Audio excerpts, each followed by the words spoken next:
Du jour, dans Jean au chapitre 20, les versets 1 à 18.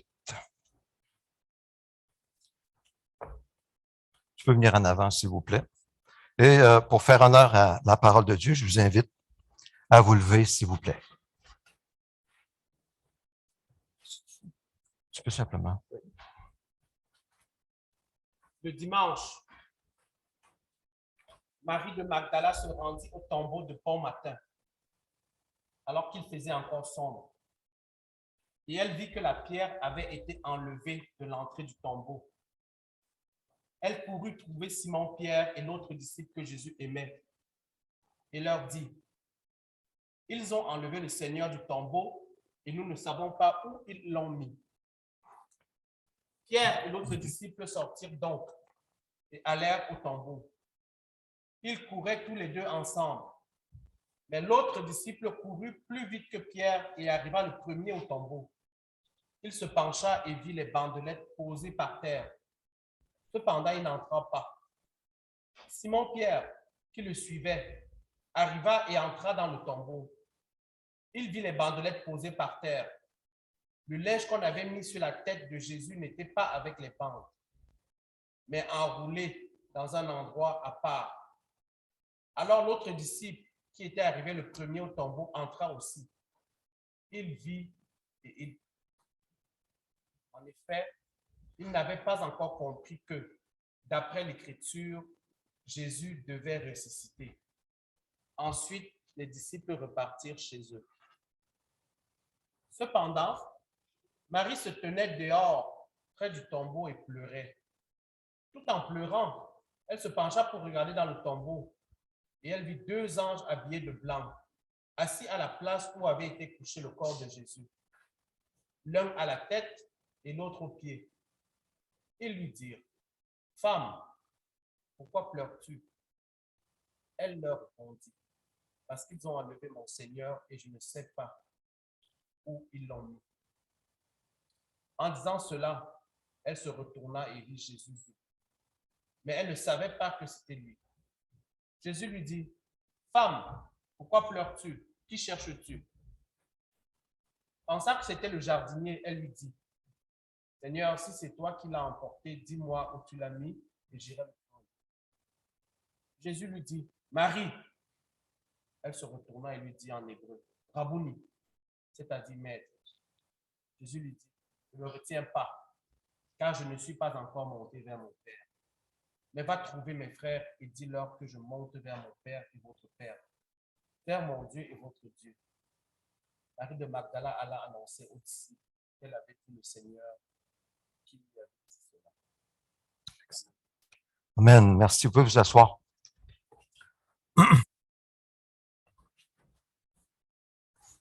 Quand vous étiez enfant, permettez-moi de vous poser une question. Qui était votre super-héros préféré? Aviez-vous un super-héros favori? Vous savez, les super-héros, Superman, l'araignée, Thor, Hulk, les super-héros.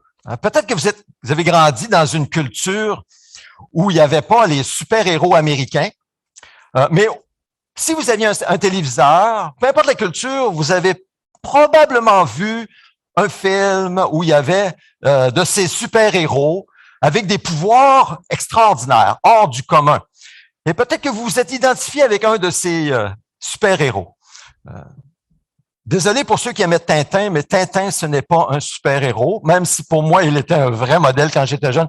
D'autres aussi. On pourrait dire peut-être qu'Obélix et Astérix en étaient. Pourquoi? Parce qu'ils buvaient une certaine potion magique, puis Obélix était tombé dedans quand il était petit.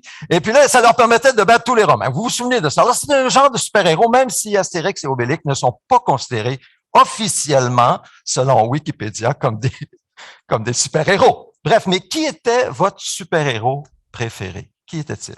L'homme de fer? Iron Man? Superman? Monsieur America? Hein? On sait que c'était de la fiction tirée, semble-t-il, de la mythologie gréco-romaine. Mais je pose la question. Vous savez, les super-héros, c'est encore populaire aujourd'hui. Et ça l'était quand j'étais petit. C'est encore populaire. On fait des grands métrages. L'araignée, il n'y a pas tellement longtemps, encore dans les cinémas. Pourquoi cet attrait pour les super-héros? Serait-ce que, naturellement, en chacun de nous, il y a un petit espoir qu'un jour, nous serons un super-héros. Peut-être qu'en nous, il y a quelque chose, un genre de potentiel d'être un super-héros avec des pouvoirs extraordinaires. Peut-être. Mais d'où vient cette attraction profonde? Jésus de Nazareth a été méprisé.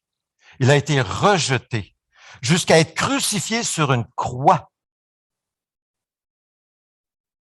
comme un criminel. Son peuple l'a traité non pas comme un super-héros, malgré tout ce qu'il a fait et ce qu'il a dit, mais il a été traité comme un super-zéro, rejeté par son peuple.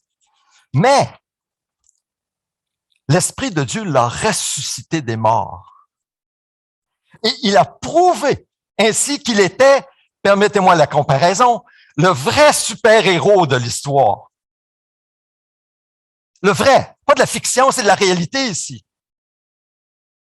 Et je crois que, à quelque part, Jésus vient répondre à notre vrai potentiel, peut-être notre vrai espoir,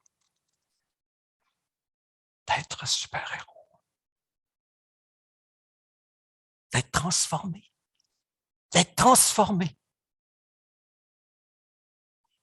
De ce corps de chair, de ce corps qui meurt, de ce corps qui se fatigue, de ce corps qui devient malade, de ce corps qui meurt en un corps transformé qui ne mourra jamais par une puissance qui vient de Dieu. Évidemment, la comparaison est imparfaite, comme toute comparaison. Mais écoutons attentivement maintenant ce que Paul dit au grand chapitre, dans son grand chapitre sur la résurrection, que nous trouvons dans 1 Corinthiens au chapitre 15. Alors, je l'ai au tableau aussi. Mais en réalité, Christ est ressuscité, précédant ainsi ceux qui sont morts. En effet, puisque la mort est venue à travers un homme, c'est aussi à travers un homme qu'est venue la résurrection des morts. Et comme tous meurent en Adam, de même aussi tous revivront en Christ. Mais chacun à son propre rang. Christ en premier, puis ceux qui appartiennent à Christ lors de son retour. Ensuite viendra la fin, quand il remettra le royaume à celui qui est Dieu et Père, après avoir anéanti toute domination, toute autorité, toute puissance. En effet, il faut qu'il règne jusqu'à ce qu'il ait mis tous ses ennemis sous ses pieds. Le dernier ennemi qui sera anéanti sera la mort, c'est la mort. Dieu, en effet, a tout mis sous ses pieds. Que celui qui a des oreilles écoute ce que l'Esprit dit à l'Église aujourd'hui. Remarquons bien dans ce texte le lien entre Adam, le premier homme créé par Dieu, et Jésus, qui est le second Adam, c'est-à-dire le nouvel homme créé par Dieu, le Saint-Esprit dans le corps d'une femme, une vierge du nom de Marie. Comprenons en quoi Jésus est le second Adam, parce que c'est très important pour nous. Il est le second homme créé directement par Dieu dans le corps, comme j'ai dit, d'une vierge. Or, je parle ici précisément de l'humanité de Jésus et non de sa divinité, parce que selon la Bible, il n'a jamais été créé dans sa divinité. Il est engendré éternellement du Père. Mais Jésus, écoutons bien, Jésus est le premier homme de la nouvelle humanité que Dieu a promise pour vivre sur la terre éternellement. Il est le premier, mais il n'est pas le dernier. C'est sa résurrection qui le prouve, qui prouve que cette nouvelle humanité viendra un jour sur la terre. Il est écrit que le premier Adam a apporté la mort dans le monde. Et nous savons très bien que la mort est dans le monde. Mais la mort est venue par le péché. Il est écrit, c'est pourquoi, de même que par un seul homme, le péché est entré dans le monde et par le péché la mort, de même, la mort s'est étendue sur tous les hommes. De qui parle-t-on ici? De qui parle-t-on ici? De ce premier homme? D'Adam. Hein? Le premier homme. Responsable de la mort qui nous atteint tous sans exception à cause du péché. Mais quelques versets plus loin, nous lisons ceci. Ainsi donc, de même que par une seule faute, la condamnation a atteint tous les hommes, de même par un seul acte d'acquittement, la justification qui donne la vie s'étend à tous les hommes. Maintenant, remarquez bien cette expression, la justification qui donne la vie. Pourquoi? Parce que plus tard, nous verrons que Jésus a été ressuscité pour notre justification, pour nous déclarer justes devant Dieu, injustes que nous sommes, mais par lui, nous sommes déclarés justes par le moyen de la foi. Et c'est cette justification qui nous donne la vie éternelle. Or, si le premier Adam a apporté la mort dans le monde en nous séparant de Dieu par le péché, parce que c'est comme ça que la mort est rentrée dans le monde, en nous séparant de Dieu, la vie, par le péché, le second Adam a apporté la vie éternelle dans le monde en nous réconciliant avec Dieu en devenant péché pour nous sur la croix. C'est ça que le nouvel Adam va faire. C'est ça que Jésus est venu faire. Alors, pourquoi pouvons-nous maintenant être sûrs et certains que nous avons la vie éternelle? Nous qui sommes unis au Christ par la foi. C'est parce que le nouvel Adam, Jésus-Christ, a apporté le premier, la résurrection des morts dans le monde. Et cette résurrection n'est pas simplement une restauration de nos facultés naturelles, de nos corps. Non, c'est une vie impérissable, c'est une autre vie. On va voir ça dans un instant. Et c'est ça qui fait l'extraordinaire de la résurrection de Christ. Par sa résurrection, Jésus a vaincu la mort une fois pour toutes. Tantôt, on va parler de Lazare. Lazare, Jésus a ressuscité Lazare d'entre les morts, mais Lazare, éventuellement, il est mort. Mais Jésus ne meurt plus. Il a vaincu la mort. La mort. La mort. Cet ennemi si redouté par tous ceux qui viennent et descendent du premier Adam. La mort. La mort. Jésus est venu l'engloutir. Il est écrit qu'avec Christ, la mort a été engloutie. Soulignez le mot englouti dans la victoire. Mort, où est ton aiguillon? Enfer, où est ta victoire? Le mot grec pour englouti signifie avaler. C'est comme je prends ma bouteille d'eau puis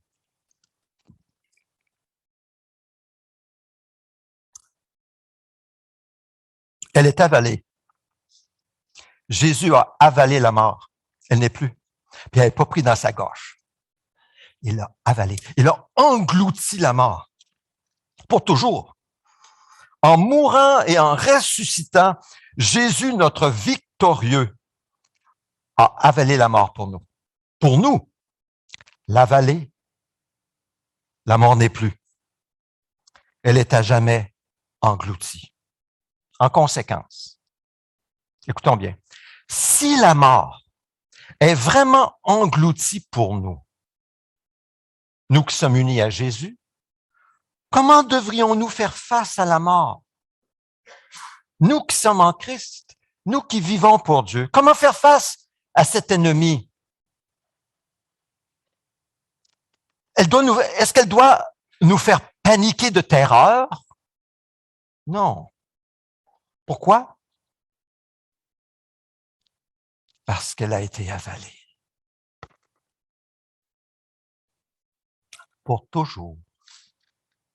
En Jésus, la mort n'est plus. Il a englouti la mort. par sa résurrection. Et c'est de façon permanente. C'est pour toujours. Donc, voilà ce que notre super-héros Jésus a fait. Ça, c'est un vrai super-héros. Donc, c'est la vie de résurrection qui nous attend. Ce n'est pas la mort. La mort va être un passage, un rideau. C'est la vie de résurrection. Et c'est pas n'importe quelle vie de résurrection. Ce ne sera pas une ressuscitation de nos corps, tout simplement. Écoutez bien ce qui s'en vient et ce que la parole de Dieu enseigne. C'est pourquoi réjouissons-nous, comme dit Paul dans Tite, en attendant notre bienheureuse espérance, la manifestation de la gloire de notre grand Dieu et Sauveur Jésus-Christ. Réjouissons-nous. Frères et sœurs, c'est la vie éternelle qui nous attend. C'est une vie impérissable qui nous attend. Car Jésus n'est pas nécessairement, et pas seulement ressuscité pour lui-même, parce qu'il n'avait jamais péché et que la mort n'avait pas le droit de le retenir dans le tombeau. Pas juste pour lui-même, ça va plus loin. Ça touche aussi nos propres vies si nous sommes unis à lui. Il est écrit, et comme tous meurent en Adam, justement, il est là devant vous, de même aussi tous revivront en Christ, tous. C'est bien écrit tous. Mais chacun a son propre rang, Christ en premier, puis ceux qui appartiennent à Christ lors de son retour. Laissez-moi vous poser une question. Appartenez-vous à Christ? Parce que c'est la condition aussi. C'est la condition pour ressusciter avec lui pour toujours dans la vie éternelle. Qu'est-ce que ça veut dire pour nous? Ça veut dire que lorsque l'Esprit de Dieu est descendu sur Jésus, quand il était mort dans le tombeau, il l'a ressuscité à l'aube du premier dimanche. Il n'a pas fait que ressusciter Jésus, mais il nous a aussi fait la promesse, comme un sceau, sur tous ceux qui appartiennent à Christ, que eux aussi participeront à la résurrection des morts. Pensons-y un instant. Pensons-y un instant. Réalisons-nous jusqu'à quel point la résurrection de notre Sauveur est importante pour notre salut. Nous mettons beaucoup d'emphase sur la croix, sur la mort expiatoire de Jésus-Christ à la croix pour notre salut, et pour cause. Mais la résurrection et la croix forment un tout, un ensemble bien cohérent. On ne doit jamais séparer la croix de la résurrection. Parce que la résurrection prouve la valeur de la croix. La résurrection prouve que Jésus a vécu une vie parfaite et sans péché. Qu'il est mort et que sa mort était aussi expiatoire pour nous, de sorte qu'elle était efficace pour nous. C'est sa résurrection qui prouve cela. La résurrection et la croix vont ensemble. C'est comme un sceau que Dieu vient mettre sur Jésus en approuvant tout ce qu'il a fait pour nous. La réalité de la résurrection a un impact même sur notre semaine. Pourquoi, dites-moi, célébrons-nous le culte chrétien le dimanche et non le vendredi? C'est vendredi que Jésus est mort. Il a pris nos péchés. Pourquoi est-ce que nous ne célébrons pas Dieu le vendredi soir? Pourquoi pas le samedi? Samedi, Jésus est dans le tombeau. Il se repose de son œuvre. Pourquoi qu'on ne célèbre pas le sabbat chrétien le samedi? Pourquoi c'est le dimanche, le jour de la résurrection? Ben, j'aimerais suggérer que la raison, parce qu'on le voit dès le Nouveau Testament, qu'on célébrait le nouveau culte chrétien le dimanche et non le samedi, c'est parce que notre vrai repos en Dieu vient de l'Esprit de Dieu qui vient vivre en nous par la première résurrection. Parce que vous savez, nous pouvons ressusciter pendant notre vivant ici. Il y a une première résurrection et il y a une deuxième résurrection. La première résurrection, c'est quand nous sommes unis à Christ par la foi, nous reconnaissons nos fautes, et nous reconnaissons son sacrifice à la croix et nous mettons toute notre foi dans son sacrifice pour qu'il porte nos péchés et il nous donne son esprit. Nous qui étions morts spirituels parce que nous étions séparés de Dieu, nous devenons vivants en Christ, nouvelles créatures, enfants de Dieu. C'est la première résurrection. Mais cette première résurrection est essentielle pour vivre la seconde résurrection qui viendra à la fin, lorsque Jésus se lèvera et appellera les gens hors du tombeau et tous ressusciteront, les méchants comme les bons. Ceux qui ont vécu la première résurrection comme ceux qui ne l'auront jamais vécu, ils vont tous ressusciter, mais les premiers pour la vie éternelle, à cause des mérites de Christ pour nous, pas à cause de nos mérites. Et les seconds seront jugés selon leurs œuvres, selon la justice de ce qu'ils auront fait. Est-ce que je viens de dire, c'est dans la parole de Dieu? Oui.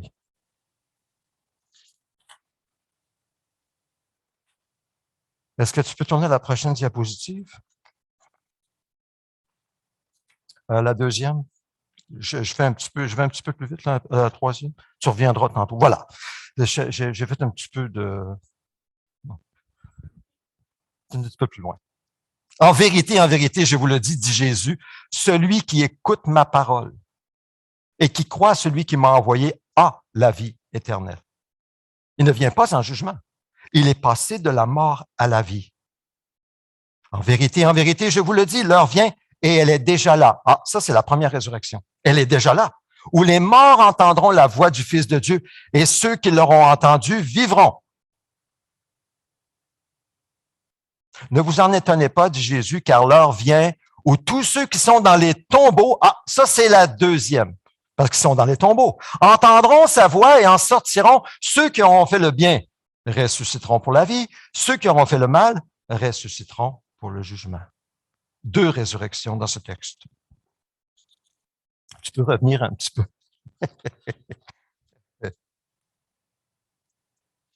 Nous célébrons Dieu le dimanche parce que l'Esprit de Dieu qui est en nous nous apporte le vrai repos. Et nous chantons parfois ce chant, vous le connaissez. Quel repos céleste, mon fardeau n'est plus libre par le sang du calvaire. Tous mes ennemis, chantez avec moi, Jésus les a vaincus, gloire et louange à Dieu, notre Père. Alors, c'est la résurrection de Jésus qui nous assure aujourd'hui ce repos céleste, pas quand on va être mort, maintenant, si nous marchons dans l'Esprit de Dieu. Et c'est sa résurrection qui nous l'assure. Penchons-nous un peu maintenant sur la résurrection de Jésus. Quel autre texte de l'Écriture nous parle d'une résurrection? Avez-vous une idée?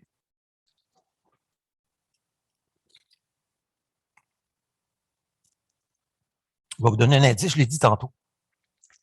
Lazare. Lazare est ressuscité, Jésus l'a ressuscité. Maintenant, il y a des traits communs et il y a, comme j'ai écrit ici, il y a du pareil et du pas pareil entre la résurrection de Lazare et la résurrection de Jésus. Vous remarquerez qu'avec Lazare, c'est écrit dans nos Bibles résurrection et non ressuscitation. Même si le mot ressuscitation, semble-t-il, c'est pas un vrai bon mot. Mais bref, vous comprenez? Quand Lazare est ressuscité des morts, premier point commun, il était mort. Et Jésus, quand il était dans le tombeau, il était mort. Lazare n'a rien fait pour se ressusciter lui-même. Lazare n'est pas commencé par ses forces à se ressusciter, à sortir. Non. Il pouvait rien faire. Lazare était mort. Rappelons-nous ce qui s'est passé. Lazare était mort depuis combien de jours? 4 jours. Et il sentait déjà, sa sœur dit à Jésus, quand Jésus vient pour dire, enlevez la pierre. Oui, mais on ne peut pas enlever la pierre, il sent déjà. Son corps commençait déjà à se putréfier. Il puait, Lazare. Donc, Jésus, il n'est pas rentré dans le tombeau pour faire du bouche à bouche à Lazare. C'était pas une ressuscitation. Il n'y avait plus rien qui vivait là, dans ce corps-là. Plus rien. Il était mort. C'est le point commun avec Jésus, entre Lazare et Jésus. Il n'est pas venu non plus pour pomper le cœur. Tu sais, comme les pompiers font aujourd'hui, sont formés pour ça, pour ressusciter. Non, non, non. Qu'est-ce que Jésus a fait? Il a dit, Lazare, sors! Lazare, son cœur commençait à battre. Ses poumons commençaient à respirer. Sa peau a commencé à revenir normale. Puis il est sorti couvert de bandelettes. Là, tout le monde l'a vu. Là, Jésus a dit, enlevez les bandelettes et laissez-les aller. La parole de Jésus a renouvelé le corps de Lazare, naturel de Lazare. Puis Lazare, même plus tard, il est resté, il n'est pas juste revenu juste quelques instants, il est resté quelques jours, même quelques semaines, on ne sait pas justement jusqu'à quand, mais plus tard, il va manger avec Jésus, avec Marie, etc. Ça ne devrait pas nous étonner. Ça ne devrait pas nous étonner que la parole de Jésus va ressusciter Lazare parce que c'est cette même parole toute puissante. Il faut quand même une parole puissante là, pour faire ça. Hein? C'est cette même parole qui a créé l'univers.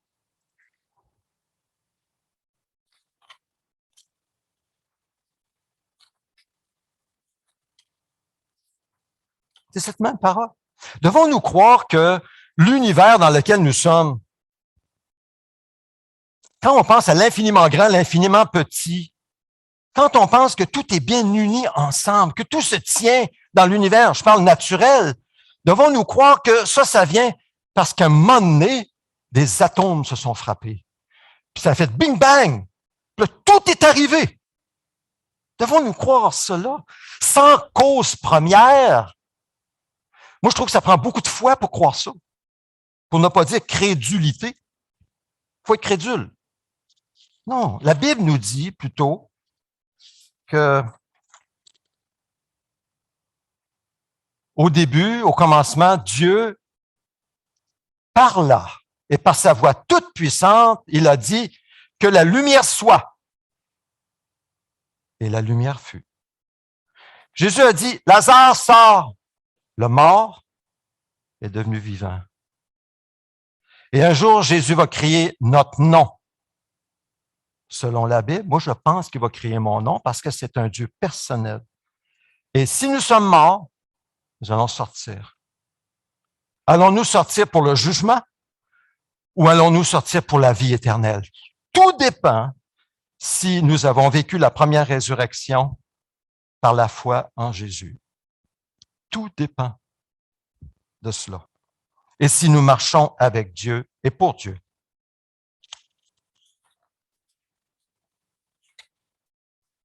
C'est ce même esprit de Dieu, le matin de Pâques, qui est entré dans le tombeau du corps mort de Jésus et qui a donné la vie aux morts.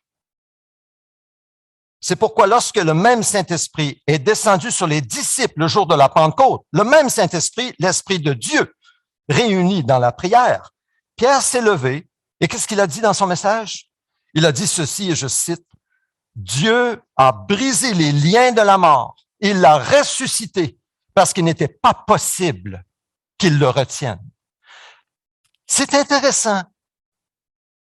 Aujourd'hui, les incrédules, ceux qui se disent athées, pensent et disent, comme ils ont toujours dit dans l'histoire, qu'il n'est pas possible qu'un mort ressuscite après des jours dans un tombeau. C'est pas possible, c'est impossible. Donc, ils refusent de croire que c'est vrai, parce que pour eux, c'est impossible. Mais Dieu dit, et les faits sont observables dans l'histoire, que non seulement c'est possible, mais c'est exactement ce que Dieu a fait dans la personne de Jésus.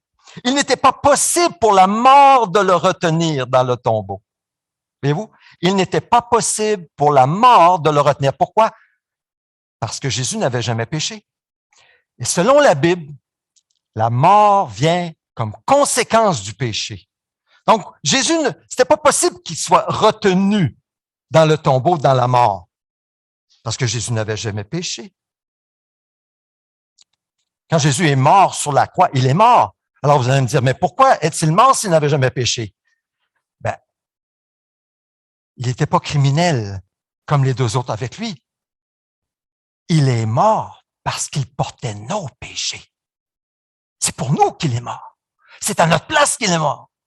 Il a souffert la mort à notre place, pour nous, volontairement et par amour, pour nous sauver, afin de nous donner cette vie de résurrection. C'est pour ça qu'il est mort. C'est pour ça qu'il est allé jusque-là. Il a souffert autant pour que nous puissions bénéficier de ce trésor éternel, de cette richesse, de cette habitation céleste. La Bible parle de notre corps comme une habitation et elle la compare comme une tente. Le corps que nous avons, vous et moi, là, c'est comme une tente. Puis ça parle d'un édifice céleste. C'est ce que la Bible dit. Elle parle d'un édifice céleste dans lequel nous serons.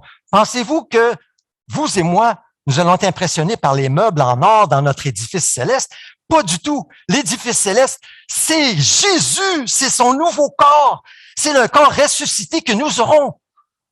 Vous et moi, si nous sommes en Christ et nous suivons Christ, nous serons transformés dans un corps glorifié de la gloire du Dieu trois fois saint. C'est ça notre édifice céleste. Oubliez les meubles en or, les beaux bijoux sur les murs. Je m'en fous. Ce que je veux, c'est un nouveau corps. C'est ça qui est précieux, impérissable, puissant, qui ne vieillit pas, qui ne mourra jamais.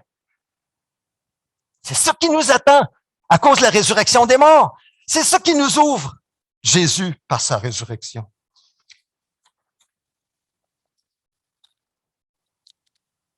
Maintenant, qu'est-ce qui prouve sans l'ombre d'un doute que tout ce que nous venons de voir, c'est vrai?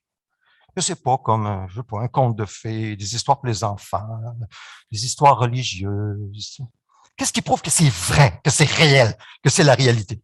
Il est écrit que Jésus-Christ, notre Seigneur, a été déclaré Fils de Dieu avec puissance, selon l'Esprit de sainteté, par sa résurrection d'entre les morts. Croyez-vous vraiment que la résurrection de Jésus est un fait historique? Croyez-vous cela? La résurrection de Christ, c'est un fait historique. C'est arrivé dans l'histoire. C'était observable. À l'époque, on aurait dit, la science l'a prouvé. Mais oui, parce que la science observe des choses. Et quand ils observent des choses, ben, c'est la réalité. C'est observable. Plus de 500 personnes à la fois ont témoigné de la résurrection de Jésus. Pendant 40 jours, Jésus va être là, vivant, en train de parler avec ses disciples. Finalement, Saul de Tarse, celui qui persécutait l'Église, va le rencontrer sur le chemin de Damas. Et Saul va changer sa vie. Il va se mettre tout le reste de sa vie à témoigner pour Dieu, à suivre Dieu, à faire sa volonté, à expliquer aux autres comment Jésus est le Messie. Thomas, on entend dans l'histoire qu'il est allé jusqu'en Inde. Encore aujourd'hui, il y a beaucoup de monde qui s'appelle Thomas, qui viennent des Indes. Incroyable. Et là, depuis ce temps-là, ben, écoute, le christianisme s'est répandu et continue à se répandre sur la terre par la même puissance du résurrection. Ces personnes ont été transformées par la vie du ressuscité. C'est observable, cela. C'est pas juste des idées, des belles pensées. Non. Et la résurrection est fondamentale à notre foi chrétienne. C'est fondamental. Fondamental. Moi, je trouve que c'est la raison pourquoi nous devrions vivre finalement. C'est la seule raison. La résurrection de Christ prouve que nous sommes déclarés justes devant Dieu dans notre union avec Christ et que nous avons la vie éternelle dans notre union avec lui. Ce n'est pas de la fiction, c'est la réalité, c'est un fait observable, c'est un fait historique. Jésus est vraiment ressuscité des morts. En effet, il est écrit que Jésus a été livré pour nos offenses et ressuscité pour notre justification.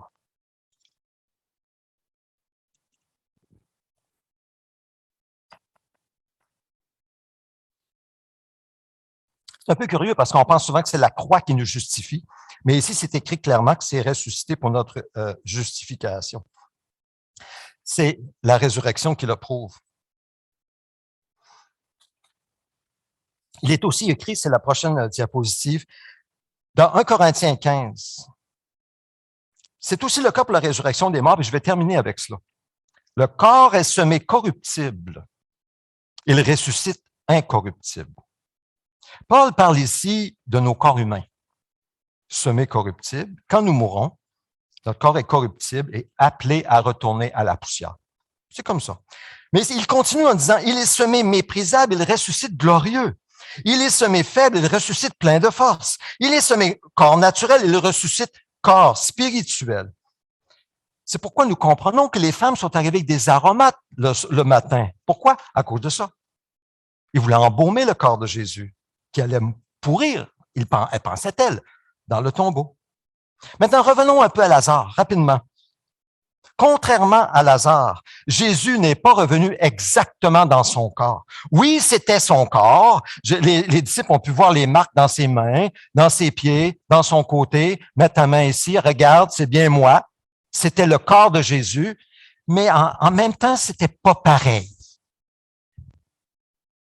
Il y avait une puissance. On le voit traverser les murs, apparaître, disparaître. Oh, qu'est-ce que c'est ça? Il y a une puissance qui n'était pas là avant.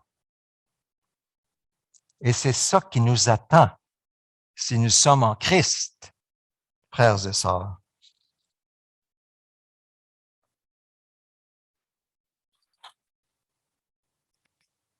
Tel qu'il est écrit, le corps de Jésus a été semé méprisable, il ressuscite glorieux. En conséquence, son nouveau corps ne mourra jamais. Il en sera de même pour nous. Ce qui est vraiment excitant, moi ça m'excite, ce qui est merveilleux pour nous qui croyons, c'est qu'il en sera ainsi pour nous aussi. Si nous demeurons en Christ, et nous marchons avec lui avec persévérance jusqu'au bout, en ne reniant pas notre foi. Quand nous sortirons de nos tombeaux, car vous et moi, nous allons sortir des tombeaux, ou si nous sommes vivants lorsque Jésus revient, parce que Jésus parle aussi qu'il va revenir, et c'est possible qu'on soit toujours vivant lorsqu'il revient. Nous serons élevés avec lui sur les nuées.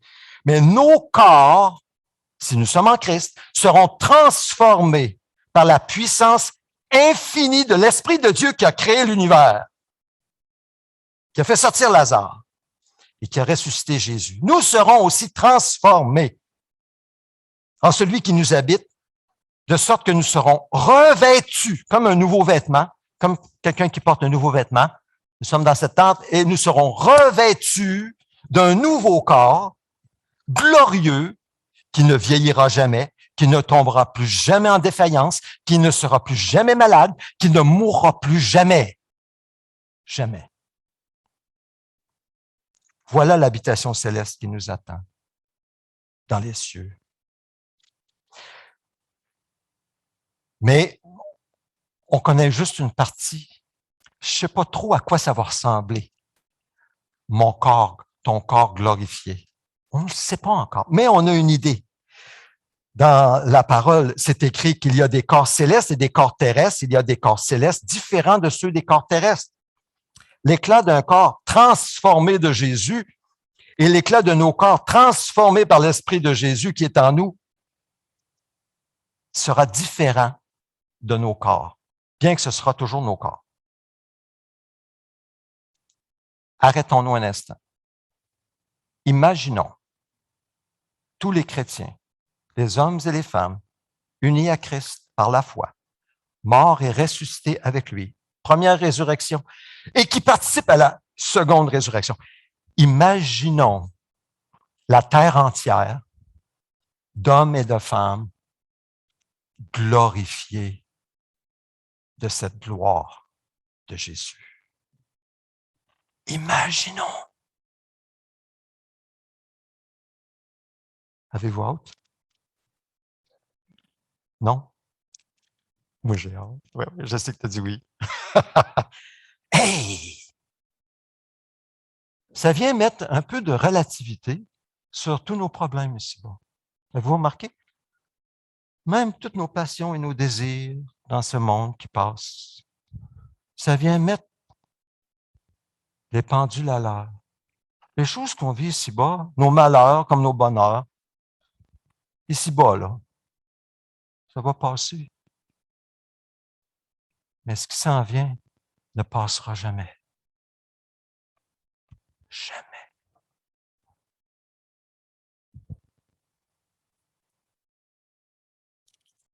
Notre corps est semé faible. Il ressuscite plein de force. Il est semé naturel. Il ressuscite corps spirituel. Prochaine diapositive, s'il vous plaît. S'il y a un corps naturel, il y a aussi un corps spirituel. C'est pourquoi il est écrit, le premier homme, Adam, devient un être vivant. Le dernier Adam est un esprit qui communique la vie. Mais ce n'est pas le spirituel qui vient en premier, c'est le naturel. Ce qui est naturel vient, spirituel vient ensuite. Second Adam vient après premier Adam. Le premier homme tiré de la terre est fait de poussière. Le second homme, Seigneur, est du ciel. Tel est l'homme terrestre, tels sont aussi les hommes terrestres. Tel est l'homme céleste, tels sont aussi les hommes célestes. Et de même que nous avons porté l'image de l'homme fait de poussière, nous porterons aussi l'image de l'homme, de celui qui est venu du ciel.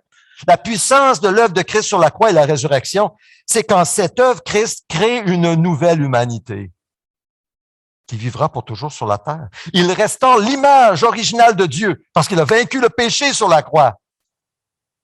Il nous a réconciliés avec Dieu. Et il nous donne l'esprit de Dieu qui vit à jamais en nous et avec nous. Le texte se poursuit. Ce que je veux dire, frères et sœurs, c'est que notre nature actuelle ne peut pas hériter naturellement du royaume de Dieu et que ce qui est corruptible n'est pas non plus de l'incorruptibilité. Pensons pas une minute que c'est automatique, que ça va arriver à tout le monde. Non, non, non, non, non. Non. Notre nature actuelle ne peut pas hériter du royaume de Dieu. Ce qui est corruptible n'hérite pas d'incorruptibilité. Voici, je vous dis un mystère, nous ne mourrons pas tous, mais tous nous serons transformés. En un instant, en un clin d'œil au sein de la dernière trompette, la trompette sonnera, et alors les morts ressusciteront incorruptibles et nous serons transformés. Il faut en effet que ce corps corruptible revête l'incorruptibilité, que ce corps mortel revête l'immortalité. Lorsque ce corps corruptible aura revêtu l'incorruptibilité et que ce corps mortel aura revêtu l'immortalité, alors s'accomplira cette parole de l'Écriture, la mort a été engloutie dans la victoire. Ô mort, où est ton aiguillon? Enfer, où est ta victoire? L'aiguillon de la mort, c'est le péché. Ce qui donne sa puissance au péché, c'est la loi. Mais que Dieu soit remercié, lui qui nous donne la quoi? La victoire par notre Seigneur Jésus-Christ. En conclusion, Jésus a été ressuscité par la puissance de l'Esprit de Dieu selon la volonté du Père, non seulement pour prouver que son œuvre était parfaite et satisfaisante devant la justice parfaite de Dieu, mais il est également ressuscité pour nous. Il est le premier-né d'entre les morts dans un corps glorifié, mais comme je l'ai dit tantôt, pas le dernier. Car tous ceux qui sont en Christ partageront la gloire d'un corps glorifié, comme lorsque Christ nous appellera avec une voix forte hors de la tombe ou pour monter à sa rencontre dans les airs. Telle est notre espérance. Telle est la base de la foi chrétienne. Tout repose sur cela, dans la foi chrétienne. Puisqu'il en est ainsi, conclut Paul. Mes frères et sœurs bien-aimés, soyez fermes, inébranlables. Travaillez de mieux en mieux à l'œuvre du Seigneur, sachant que votre travail n'est pas sans résultat dans le Seigneur. Et pour nous, aujourd'hui, à Québec, peu importe là où nous vivons sur la terre, nous n'avons plus de temps à perdre. C'est urgent. Il est temps de nous engager résolument à obéir au Saint-Esprit qui nous parle par sa parole, à vivre en conséquence des vies disciplinées. Ressaisissons-nous, soyons inébranlables, comme dit le texte, dans la foi, en faisant des œuvres qui se développent, des œuvres de foi qui sont utiles aux hommes et qui apportent gloire à Dieu.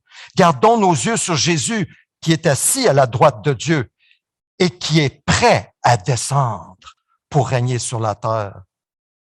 Amenons un peu de vie du ciel sur la terre par le Saint-Esprit qui nous habite et appelons d'autres à venir à Jésus. Trop de gens périssent sans avoir entendu même le nom de Jésus sur la terre présentement. Suivons donc l'exemple de Christ avec humilité et engagement, avec foi, et retroussons nos manches. Oui, pour travailler à l'œuvre de Dieu, parce que ça ne se fera pas tout seul. Dans nos familles, dans notre église, là où nous sommes, notre quartier, là où Dieu nous appelle, sachant que notre travail pour Dieu, par l'Esprit de Dieu, ne sera pas en vain. Il ne sera pas en vain. Donc, je termine. Levons-nous. Dans la puissance de la résurrection, levons-nous. La puissance de l'Esprit de Dieu, marchons selon l'Esprit pour la gloire de Dieu. Voilà les super-héros que le monde a vraiment besoin aujourd'hui. Prions.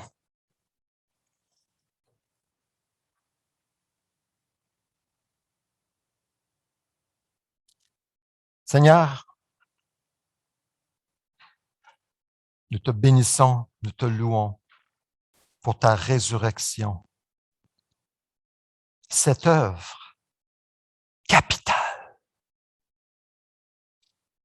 qui prouve que ta vie était parfaite, que ton sacrifice pour nos péchés était suffisant et qui prouve qu'en toi, par la foi, en comptant sur toi, tu nous ressusciteras aussi et tu nous transformeras. Ton image dans un corps glorifié pour toujours. Amen. Je vais vous asseoir.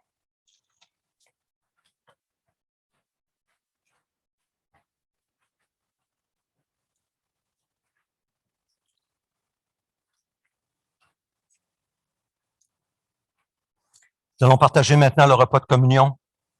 C'est le moment de reconnaître nos fautes devant Dieu, confesser dans nos cœurs, en silence. Si nous sommes unis à Christ par la foi, alors prenons ce repas de communion. Il est en avant, je vais vous inviter simplement de venir chercher un élément. Vous n'êtes pas obligé. C'est un acte de foi que vous faites en disant que oui, moi j'appartiens à Jésus. J'ai reçu son corps et son sang. Il est mort pour moi et je compte sur lui seul pour être sauvé et de vivre éternellement. Donc, c'est le repas de communion. Je vous invite d'abord à prendre un moment de silence et répondre au Saint-Esprit dans nos cœurs.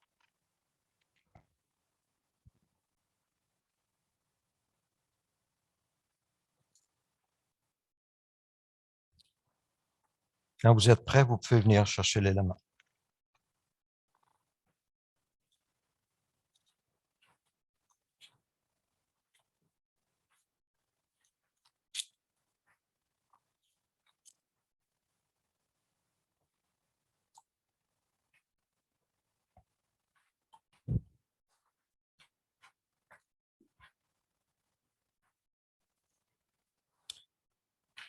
Alors, attendez, lorsque vous avez la petite coupe, vous apportez le tout, puis je vais vous expliquer comment nous allons procéder par la suite.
Alors, pour ceux qui n'étaient pas avec nous les dernières semaines, peut-être c'est la première fois que vous voyez une petite coupe comme ça. Il y a deux couvercles dans un sens. Il y a un petit cellophane transparent. Ça, c'est pour le pain. Et il y a une deuxième, c'est pour le jus. Donc, commencez seulement avec le transparent. Puis prenez le petit pain sans levain qui est là. À l'écran, j'ai placé un autre verset qui nous dit que le Dieu de la paix, comme c'est beau, le Dieu de la paix a ramené d'entre les morts notre Seigneur Jésus, devenu le grand berger des brebis, grâce au sang d'une alliance éternelle. Ça, c'est ce que nous célébrons ensemble maintenant. Nous célébrons la mort de Jésus jusqu'à ce qu'il revienne. Il a donné son corps et son sang pour nous. Et quand nous prenons ce pain qui demeure du pain et ce jus qui demeure du jus, spirituellement, en esprit, nous prenons son corps et son sang. Car nous avons besoin pour notre salut d'être unis au corps crucifié de Jésus et dans son sang. La parole de Dieu nous dit que la nuit où il a été arrêté, Jésus a pris du pain. Après avoir remercié Dieu, il a rompu et a dit, prenez, mangez, ceci est mon corps qui est rompu pour vous. Faites ceci en mémoire de moi. Prenons-en tous.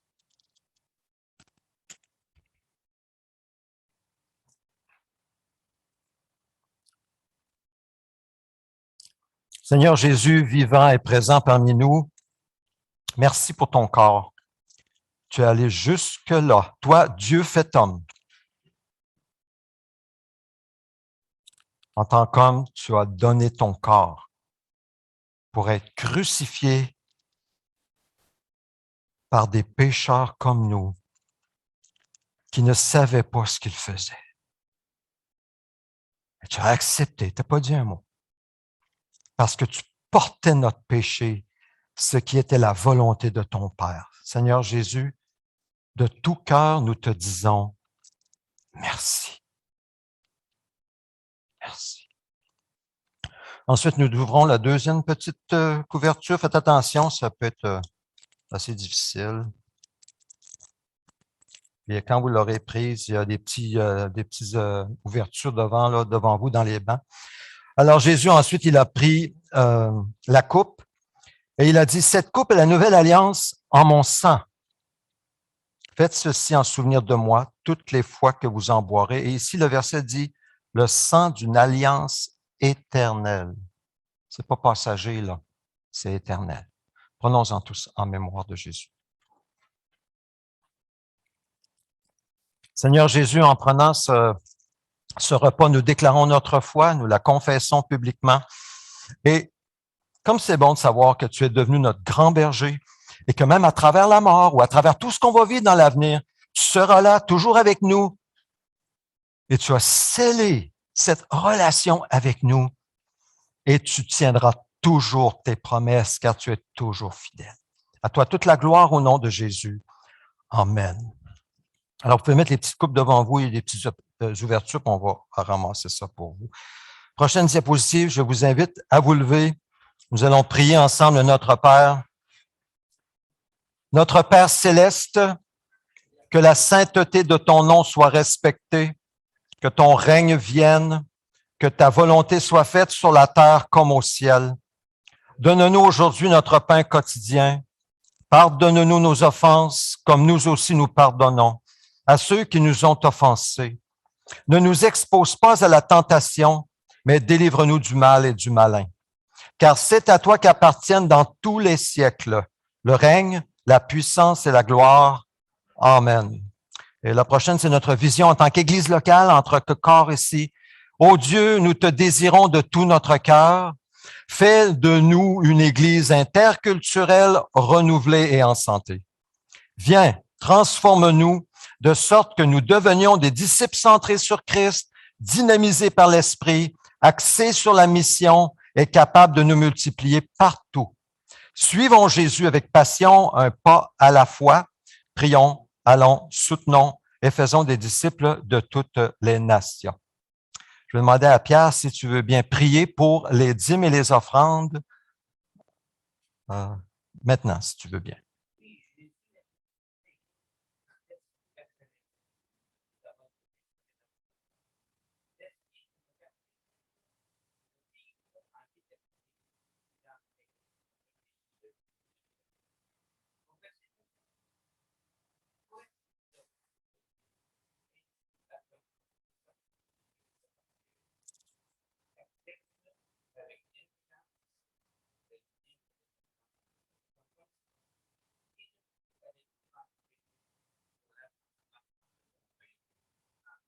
Amen. Amen. Alors, si vous désirez faire un don financier, il y a le virement bancaire avec Pierre, notre trésorier, ou bien le tronc à offrande à l'arrière.